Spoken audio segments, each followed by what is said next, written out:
Hello everyone, welcome to my channel. Today we are going to start our next chapter number 5 of Indian Polity by M. Laxmikant. और इस chapter के अंदर basically हम पढ़ने वाले हैं यूनियन एंड इट्स टेरिटरी के बारे में। ठीक है, इसमें 4 आर्टिकल्स हैं, आर्टिकल 1 टू आर्टिकल 4, तो सबको हम यहाँ पे अच्छे से पढ़ेंगे। आर्टिकल 1 में क्या कहा गया है ना, India that is Bharat as a union of states rather than the federation of states. This provision deal with two things, one name of country and two the type of polity. अब यहाँ पे क्या कहा गया ना, जो इंडिया है वो यूनियन ऑफ स्टेट्स है। मतलब कि हमारा इंडिया ऐसा नहीं है कि लाइक जैसे कि यूएस में हो गया, अमेरिका में हो गया। अमेरिका की जो जितनी भी अलग अलग स्टेट्स थी, जितनी भी कॉन्स्टिट्यूशनल यूनिट्स थी, उन्होंने बैठ के अपना क्या एग्रीमेंट बनाया कि ठीक है हम एक यूनिट की तरह काम करेंगे।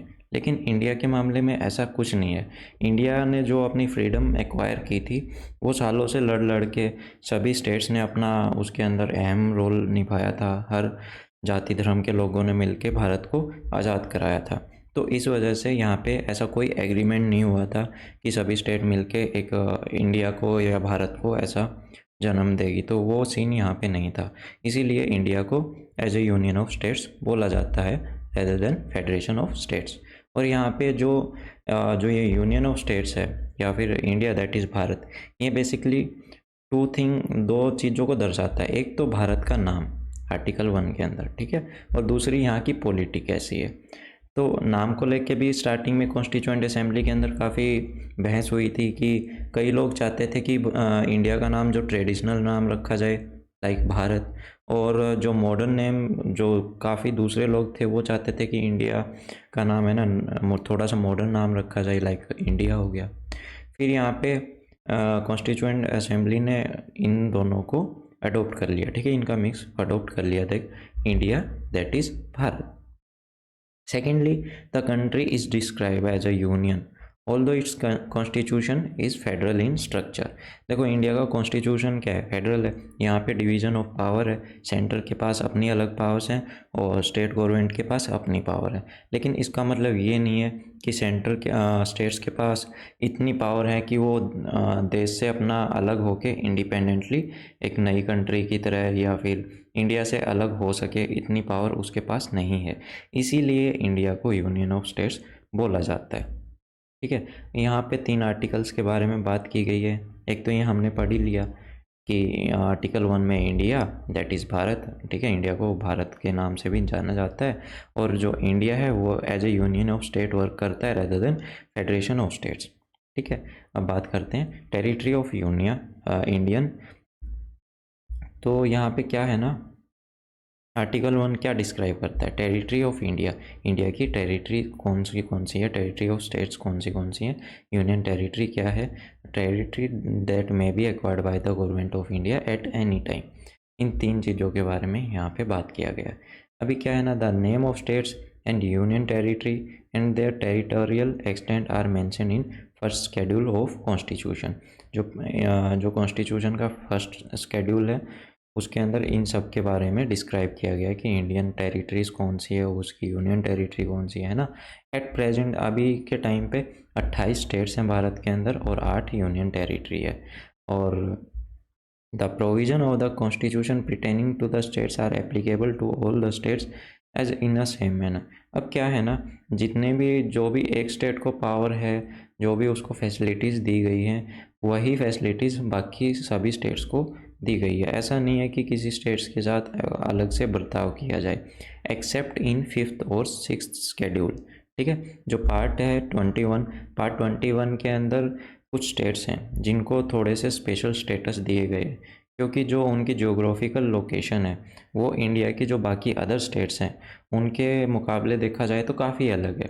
इस वजह से उनको थोड़ा सा एक स्पेशल प्रोविजंस दिए गए हैं, स्पेशल थोड़े बहुत बेनिफिट्स दिए गए हैं ताकि वहाँ के लोगों को भी इक्वल चांसेस मिले अपना ग्रो होने को। ठीक है, यही सब यहाँ पे बोला गया। और notably territory of India is wider expression than the union of India.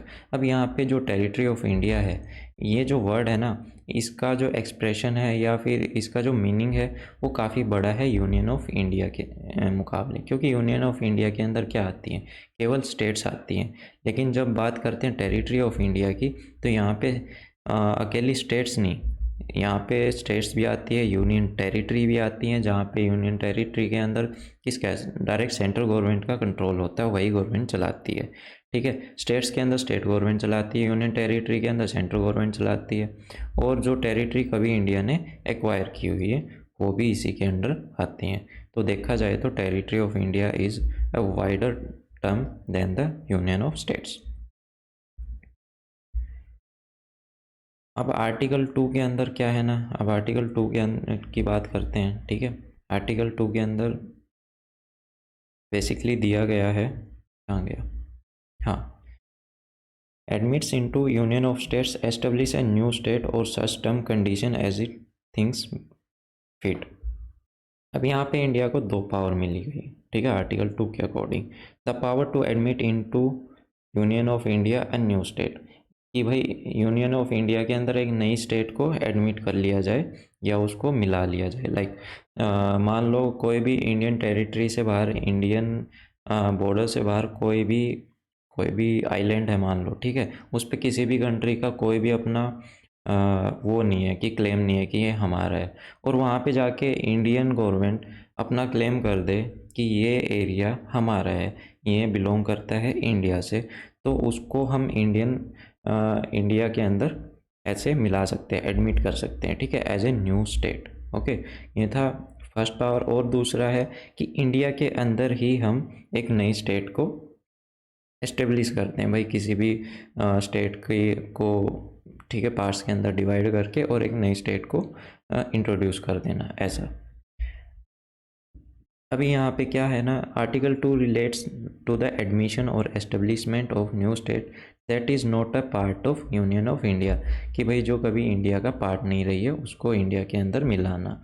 ठीक है, ये है आर्टिकल 2 के अंदर। और अब आर्टिकल 3 के बारे में बात करते हैं। आर्टिकल 3 हमको कुछ पावर्स देता है, और वो कौन सी पावर है, ठीक है, to form a new state by separation of territory from any state, कोई भी स्टेट को अलग पार्ट में डिवाइड करके या फिर दो से ज़्यादा स्टेट्स को आपस में जोड़ के एक नई स्टेट को बना देना। ठीक है, या फिर किसी भी स्टेट का अपना एरिया को इंक्रीज़ कर देना, या फिर उसके एरिया को छोटा कर देना, या उसकी बाउंड्री को डिफ़ाइन कर देना कि अब से इसकी बाउंड्री यहाँ से होगी, कि भाई किसी दूसरी स्टेट का थोड़ा सा हिस्सा आ गया हो उसमें, या फिर किसी भी स्टेट का नाम चेंज कर देना। ये आता है आर्टिकल 3 के अंदर। अब यहाँ पे भी दो कंडीशन लगाई गई हैं आर्टिकल 3 के अंदर। पहली क्या है कि भाई अगर आपको किसी भी इनमें से जो भी कंडीशंस दी गई हैं आर्टिकल 3 के अंदर, ये जितने भी पावर्स दी गई हैं, अगर इनका यूज़ करना है तो इससे पहले आपको परमिशन किसकी लेनी पड़ेगी, प्रेसिडेंट की, कि भाई आपको अगर ये प्रोसेस स्टार्ट करनी है उससे पहले आपके पास परमिशन होनी चाहिए प्रेसिडेंट की। दूसरा, अब फिर है ना, प्रेसिडेंट उन्हीं रिकमेंडेशन को किसको भेजेगा, उस स्टेट को जिसके ऊपर इसका इफ़ेक्ट होने वाला है। ठीक है, कि भाई उसके व्यूज़ क्या हैं इस पे, और उस स्टेट को अपने जो व्यूज़ हैं वो एक स्पेसिफिक टाइम पीरियड के अंदर बताने होते हैं।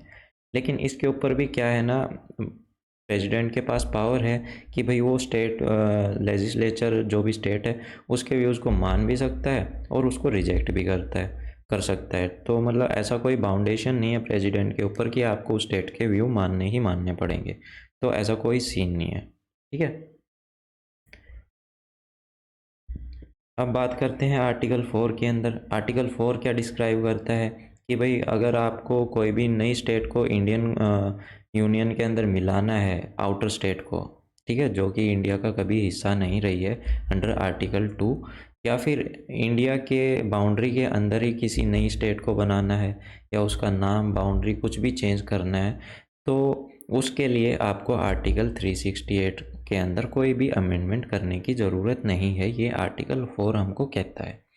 क्योंकि हम है ना किसी स्टेट को अपनी बाउंड्री नहीं दे रहे हैं। अगर हम किसी स्टेट को अपनी बाउंड्री दे रहे हैं या फिर कोई भी पार्ट दे रहे हैं इंडिया का, तो उसके लिए हमको आर्टिकल 368 के अंदर अमेंडमेंट करना पड़ेगा।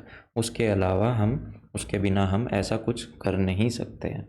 लेकिन जब हम अपने ही देश के अंदर कुछ भी चेंज करना चाह रहे हो या फिर इंडिया के अंदर मिला रहे हो बाहर की टेरिटरी को, तो उसके लिए हमको 368 का अंदर अमेंडमेंट करने की कोई ज़रूरत नहीं है। ये काम हम सिर्फ सिंपल मेजोरिटी से या फिर ऑर्डिनरी लेजिस्लेटिव प्रोसेस से कर सकते हैं, ठीक है। और ये आर्टिकल 368 के अंदर कैसे अमेंडमेंट होती है, कितनी मेजोरिटी की ज़रूरत होती है, मैं लास्ट चैप्टर के अंदर बता चुका हूँ। एक अच्छे से टेबल बना के मैंने दे रखी है वहाँ पे, सिंपल मेजोरिटी, स्पेशल मेजोरिटी, ये सब कैसे हैं, ठीक है, कैसे होती है, कितने लोगों की ज़रूरत होती है, तो वो सब यहाँ पे वहाँ पे दिया हुआ है, तो एक बार उसको रिकॉल कर लेना।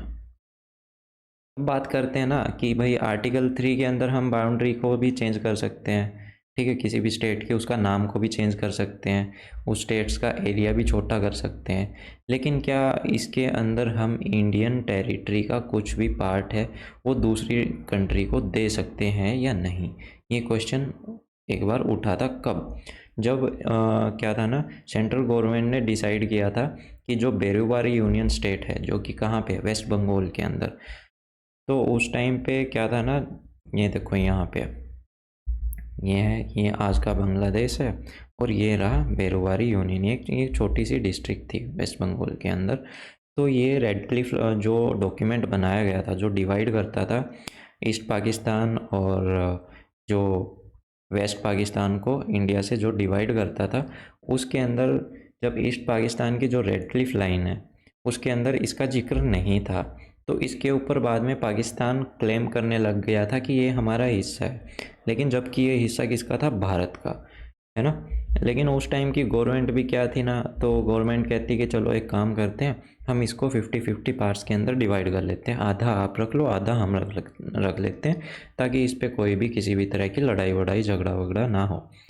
लेकिन इतना मतलब उस टाइम पे भी क्या था ना, लोगों के अंदर भावना थी, लोग अपनी ज़मीन से जुड़ के रहते हैं, कोई भी नहीं चाहेगा कि जो इंडिया का पार्ट रहा है वो हम पाकिस्तान को ऐसे ही दे दें। तो इस पे काफ़ी मुद्दे हुए, बाद में ये केस गया सुप्रीम कोर्ट के अंदर, ठीक है, कि भाई 1960 के अंदर सुप्रीम कोर्ट के अंदर गया ये केस, और the decision of central government to cede a part of territory known as Berubari Union, West Bengal to Pakistan lead to political agitation and controversy and thereby necessitate the presidential reference। अब president ने है ना उस case को refer किया supreme court को कि भाई आप इसके ऊपर डिसीजन दो कि क्या करना चाहिए, है ना, कि मतलब हम क्या ऐसे ही अपने पार्ट को किसी कंट्री को दे सकते हैं या नहीं। तो सुप्रीम कोर्ट ने क्या कहा कि अंडर आर्टिकल 3 आप जो इंडियन जो टेरिटरी है वो किसी दूसरी कंट्री को नहीं दे सकते हो, ठीक है। अगर आपको इंडियन टेरिटरी को फॉरेन स्टेट्स को किसी भी दूसरे स्टेट को अगर देना है तो उसके लिए आपको अंडर आर्टिकल जो आर्टिकल 368 है उसके अंदर अमेंडमेंट करनी पड़ेगी, और उसी के लिए फिर 9th कॉन्स्टिट्यूशनल अमेंडमेंट होती है 1960 के अंदर भारत के इंडियन कॉन्स्टिट्यूशन के अंदर। उसके बाद जो ये टेरिटरी है इंडिया को पाकिस्तान को ट्रांसफ़र की गई थी। On the other hand supreme court in 1969 ruled that the statement of boundary dispute between India and another country does not require constitutional amendment। अब यहाँ पे क्या कहा गया ना, 1969 के अंदर सुप्रीम कोर्ट ने फिर से एक अपनी जजमेंट दी जिसके अंदर कहा गया है कि जो बाउंड्री डिस्प्यूट्स हैं, अगर आपको उनको क्या करना है, डिस्पोज करना है या उनको सेटल डाउन करना है, तो उसके लिए आपको आर्टिकल 368 की ज़रूरत नहीं है, उसके अंदर अमेंडमेंट करने की ज़रूरत नहीं है, ठीक है। उसको आप केवल एक एग्जीक्यूटिव एक्शन के द्वारा ही भी कर सकते हो, क्योंकि वहाँ पे आप है ना अपनी टेरिटरी को किसी दूसरी कंट्री को नहीं दे रहे। जब तक आप अपने हिस्से को, अपने देश के हिस्से को दूसरे देश को नहीं सौंप रहे हो, तब तक आपको 368 के अंदर कोई भी चेंज करने की ज़रूरत नहीं है।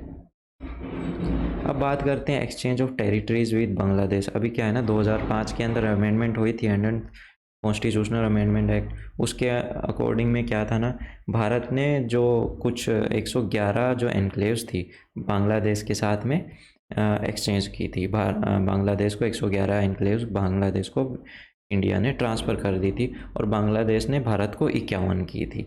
और जो भी 6.1 किलोमीटर का जो अनडिमार्केटेड बॉर्डर स्ट्रेच था, जो कि मतलब उसका कोई ऐसे एरिया फिक्स नहीं था कि ये बॉर्डर एरिया अच्छे से बनाया नहीं गया था, वहाँ उसको भी बाद में ठीक किया गया। ठीक है, और ये जितनी भी अमेंडमेंट हुई थी, जो भी बाउंड्रीज, जो भी कॉन्स्टिट्यूशनल अमेंडमेंट हुई है 368 के अंडर में, ये जो वहाँ की जितनी भी बाउंड्री स्टेट्स थी इंडिया की, उनके साथ मिलके उसके बाद में इसको अंजाम में दिया गया था। तो अब बात करते हैं यहाँ पे इंटीग्रेशन ऑफ प्रिंसली स्टेट्स, कि भाई इंडिया के अंदर जो प्रिंसली स्टेट्स थी इसको कैसे इंटीग्रेट किया गया था। Integration of princely state at the time of independence, India comprise two category of political units. एक तो ब्रिटिश प्रोविंसेस जहाँ पे ब्रिटिश डायरेक्ट रूल करते थे, और एक प्रिंसली स्टेट्स थी जहाँ के वहाँ के जो नेटिव राजा थे, प्रिंस थे, वो अपना राज करते थे किसके अंडर में, ब्रिटिश क्राउन के अंडर में।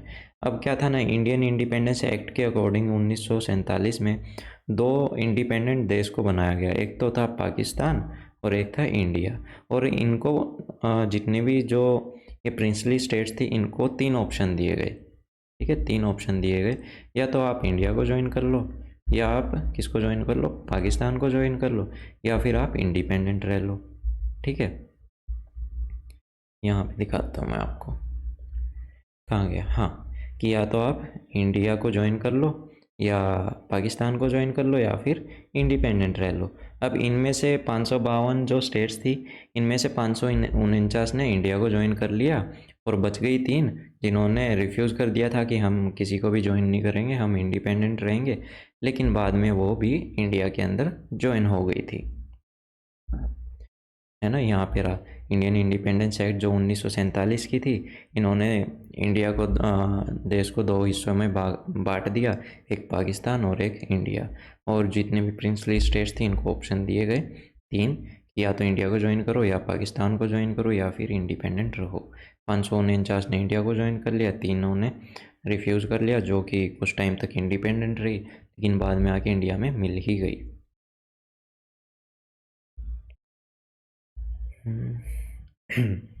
ठीक है, ये रहा। और वो जो कौन सी वो 3 स्टेट्स थी जिन्होंने रिफ्यूज़ किया था इंडिया के अंदर मिलने से, वो थी हैदराबाद, जूनागढ़ और कश्मीर। इन्होंने इंडिपेंडेंट रहने का मन बना लिया था कि हम अपना जो है इंडिपेंडेंटली रहेंगे, ना हम इंडिया में मिल रहे, ना हम पाकिस्तान के अंदर मिल रहे। However in a course of time they were also integrated with India. Hyderabad को इंडिया के अंदर कैसे ज्वाइन किया, by the means of police action, क्योंकि वहाँ पे लूट खसोट मार कुटाई बहुत ज़्यादा होने लग गई थी। ठीक है, वहाँ पे क्राइम रेट भी काफ़ी बढ़ने लग गया था। उसके बाद में इंडियन पुलिस को इंटरफेयर वहाँ पे करना पड़ा, और हैदराबाद को इंडिया के अंदर मिलाया गया। जूनागढ़ को कैसे मिलाया गया, रेफरेंडम करवाया गया वहाँ पे लोगों के द्वारा। ठीक है, वोटिंग हुई, और जब लोगों के द्वारा वोटिंग हुई तो उन्होंने इंडिया को प्रेफर किया ज्वाइन करने के लिए, तो फिर बाद में उसको जूनागढ़ को इंडिया में मिला लिया गया। कश्मीर को by the instrument of accession, अब क्या था ना, कश्मीर काफ़ी टाइम तक इंडिपेंडेंट रहा, लेकिन बाद में जो पाकिस्तानी जो आर्मी थी उन्होंने कश्मीर के ऊपर अटैक करना स्टार्ट कर दिया, और उसको अपने अंदर मिलाने का ज़बरदस्ती कोशिश की। उसके बाद से जो कश्मीर के राजा थे उन्होंने इंडिया के अंदर अपने खुद को मिलाने का प्रस्ताव, मतलब ऐसे पेशकश किया कि भाई मैं इंडिया के अंदर मिलना चाहता हूँ। उसके बाद में कश्मीर को भी इंडिया के अंदर मिला लिया गया था। 1950 के अंदर कॉन्स्टिट्यूशन को 4 क्लासिफिकेशन, जो जितनी भी स्टेट्स थी, जितनी भी टेरिटरी थी, उनको 4 भाग में डिवाइड कर दिया गया था, part A, part B, part C and part D. ठीक है, और मैं एक बार दिखा देता हूँ, देखो ये रहे पार्ट ए की जितनी भी स्टेट्स थी, ये पार्ट बी की स्टेट्स थी, पार्ट सी की, और पार्ट डी के अंदर जो जो यूनियन टेरिटरी थी उस टाइम पे बस एक ही थी, Andaman and Nicobar. In all they number 29। ठीक है, ए स्टेट के अंदर 9 थी जो गवर्नर्स की प्रोविंस थी ब्रिटिश इंडिया की। पार्ट बी के अंदर जो 9 स्टेट्स थी वो प्रिंसली स्टेट्स की थी, जहाँ पे प्रिंसली जो प्रिंसेस थे वो अपना स्टेट्स को चलाते थे, और जो सी थी वहाँ पे चीफ कमिश्नर चलाते थे ब्रिटिश इंडिया के। ठीक है, और जो क्या था, अंडमान एंड निकोबार था, उसको एज ए यूनियन टेरिटरी रखा गया था। तो नेक्स्ट क्लास के अंदर बात करते हैं जितनी भी जो भी कमीशन थी, जेवीपी, धार, है ना, तो उसको हम नेक्स्ट क्लास के अंदर स्टार्ट करेंगे कि धार कमीशन की क्या रिपोर्ट्स थी। बेसिकली यहाँ पे आप फ्लो चार्ट के अंदर तो देख ही सकते हैं, इनको अच्छे से आगे हम डिस्कस करेंगे। तो ये था हमारा आर्टिकल 1, 2, 3 एंड 4। आर्टिकल 1 के अंदर फिर से बता देता हूँ, इंडिया एज ए भारत, ठीक है, इंडिया के नाम को डिसाइड किया गया था। सो और दूसरा ये कि इंडिया एज ए यूनियन है, मतलब इंडिया यूनियन ऑफ स्टेट्स के रूप में दिखाया जाता है, ना कि फेडरेशन ऑफ स्टेट्स। और जो इंडियन जो टेरिटरी है उसकी जो टर्म है टेरिटरी ऑफ इंडिया, उसका जो एक्सप्रेशन हो, उसका जो वाइडर एक्सप्रेशन हो, उसका मीनिंग जो यूनियन ऑफ स्टेट्स से ज़्यादा है। क्यों? क्योंकि यूनियन ऑफ स्टेट्स के अंदर केवल स्टेट्स आती हैं, और जो टेरिटरी ऑफ इंडिया है उसके अंदर स्टेट्स भी आती है, यूनियन टेरिटरी भी आती है, और जो टेरिटरी एक्वायर की गई है इंडिया के द्वारा वो भी आती हैं, ठीक है।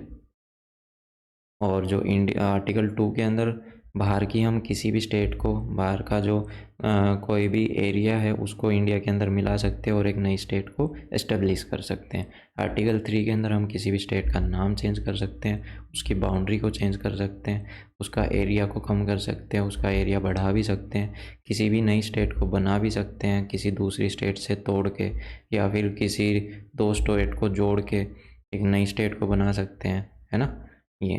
और आर्टिकल 4 के अंदर ये बताया गया है कि भाई जो आर्टिकल 2 और 3 के अंदर जो भी पावर्स दी गई हैं उनको मतलब अंडर आर्टिकल 368 के अंदर करने की हमको कोई ज़रूरत नहीं है। ये सब काम हम सिंपल मेजॉरिटी से कर सकते हैं, ठीक है। एक ऑर्डिनरी लॉ, एग्जीक्यूटिव एक्शन से हम ये दोनों काम कर सकते हैं आर्टिकल 3 और 2 के। तो ये था 1, 2, 4। अब मिलते हैं नेक्स्ट क्लास के अंदर। वीडियो को लाइक कीजिएगा, अगर अच्छी लगी हो, कोई भी कमी लगे तो कमेंट सेक्शन में मेरे को ज़रूर बताइएगा। तो this was it, thank you, have a nice day.